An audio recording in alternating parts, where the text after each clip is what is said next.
Okay, I'm going to post this. I don't know if it's going to be a reel, a short, a podcast video. I'm not sure. But I'm just trying to get it out there for right now. And so what I'm doing is I'm breaking down the outlets that I have and what I hope to use them for, so on and so forth. We'll start with this as Wade is hoping. This came about because of a person I met. We wanted to start a school. We started a school in Kenya, and I started Wade is hoping as an idea, which became a nonprofit. And it's the W is Wade. That's me. H is my hope. The silhouette in the background is whoever is going to benefit from what my hope is.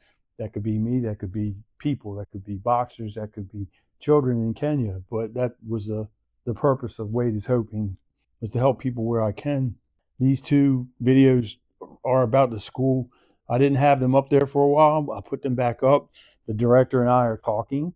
We did some things. The story will be revealed as the story gets told. But the school was open for a few years and then it just ran into problems. So this is part of this is trying to get the school back in order, trying to get things up and running. I am not fundraising for the school. I'm not fundraising for Wade's Hope, or it's Wade's Hope Incorporated. I'm not fundraising for that. If people want to help out and we can put people in touch with other people who need help, then I will do that. But I'm currently not fundraising for Wade's Hope Incorporated. If people make connections, that's ideal. That would be great. This video was more recent. This was about a candlelight service we had for Kate, who passed away from sickle cell complications. Her and her mother and I are friends, and we actually live streamed the whole service, which was quite extensive, like 3 hours, I think. But I want to post that entire live stream so people can see it. I think Kenyan people might appreciate it more because it was a more Kenyan service, more Christian service. There was people there with all different faiths and even non-believers, if you will. But yeah, I hope to get that up there. But this was at the end. This was the prayer we had at the end after all the candles were lit, and we sat them down in the heart that was on the ground. That's Kate in the background. Very touching to me. Very touching because of the singing. There's something about there was.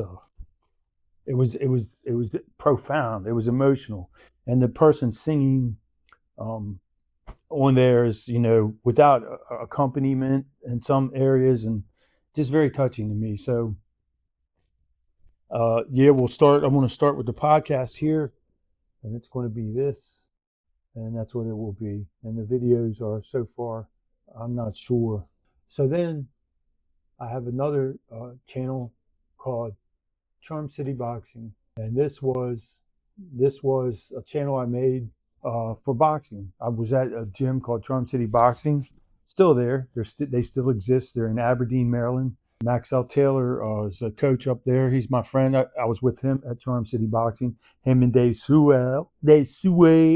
So I hope to interview them. But like I was a coach at Towson University Boxing Club for like 10 years. I did that. We're at Upton a lot here. You can see I was an official for that fight. Guy now, he's a pro. He's a heavyweight pro who boxes. So this was more or less for my stuff to do with boxing. Just at the time, I would go to the gym, and I ended up becoming a trainer. I became a trainer and an official, been a referee, judge, all that. But what I hope for with this one is just to put videos out there. Guys, I made some videos recently. They were on Wade is Hoping, and like you can see, these are the guys in the gym. Ethan, who I trained at Charm City in Towson. But Stefan's getting ready for a pro fight. Stefan Burden, and they don't mind letting people see him spar once in a while. So this is what we're making now. I'm thinking about making up a part, like, what are you working on today? Something like that we can post so people can see. I'm not here to I'm not all that as a coach. I don't look at myself as I'm in any competition. Really, it was my love for the sport and the people that inspired me to do this. So that's why I do that. And there I am. And also, I have the South Atlantic Association of USA Boxing. And for this one, at the time, I was let me get this up here. Come on now. At the time, I was a secretary the South Atlantic Association, and I wanted to make a website for the South Atlantic Association of USA Boxing, as well as for each gym. And I started out to do that, to make like a page at least for each gym, every gym. Right now, when I last looked, there was 27 gyms in USA Boxing on the web page. I went to look, and there was 27 gyms in the South Atlantic, which surprised me. But it's called the South Atlantic Association of USA Boxing. USA Boxing falls under the U.S. Olympic Committee, so on and so forth. There's rules, and I hope to help people learn about the sport. This was Miss Tracy. She has since passed away. She was instrumental in getting me involved with boxing. My friend Dave and Max, we went to, they invited me to be a coach and all that, and I did, but Miss Tracy was one of the first people. She took me, we used to go do the regional tournament down in Waldorf. And people who know, there's the Potomac Valley Association, which a lot of really good boxers come out of the Maryland, D.C. area. So, but that's on there as well. And what I hope to do with this is break down like how it all works. A lot of y'all know here's Coach Calvin talking to Truck. At that event in 2013, Truck didn't make weight. And they were cool enough to give us an interview with that. So here's when we were at Towson University boxing. This was Robin Nichols. She was a molecular biology major, and we fought at Georgetown. So it's also a lot. We'll talk about collegiate boxing and how club boxing works in colleges. So it's actually quite a growing sport. Also, while I was in Kenya at Kate's service last time, what happened was I ran into people from Kenyan Boxing Federation, and they sent me to Mombasa for a 3-day tournament, a national tournament, and I was quite impressed actually. So I don't know where that's going to go. It's also something I'm working on. It's also another area where like the lines intersect between Wade is hoping and Charm City Boxing or South Atlantic Association of USA Boxing.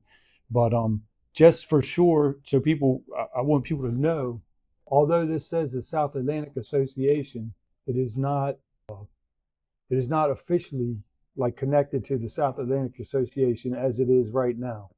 That is to say, nobody in the offices of the South Atlantic Association invited me to do any of this. Back in the day when I was the secretary, I think the president was Jake. And, everybody was like, yeah, that's cool, because nobody was paying for anything. So, but yeah, this is not the official South Atlantic Association, but it is all South Atlantic Association stuff from when it occurred. And I encourage people to look at this. You'll find people on here who may even have since become world champions in the professional boxing. So, but yeah, I just wanted it to be known this is not official with the South Atlantic. Anybody in the South Atlantic, you're welcome to use it to talk about boxing. So the South Atlantic boxing, but there are people now who have gyms in the South Atlantic like Knowledge Boxing and some others who are, they really are getting out there with the social media and stuff. And here's the thing, I hope that I can present this. They're having a reunion. Candy Jacobs, who works as an official, among other things, in the Potomac Valley. Her father used to train Sugar Ray Leonard when he was an amateur, when he went to the Olympics. And then as he turned to pro, her father is David Jacobs. That's him there. And they're having this event for him on the 22nd of August. See if I get that in there, what that looks like. Yeah, there you go. So I hope this helps out Candy. There you go. Take it from there. Thank you for your time.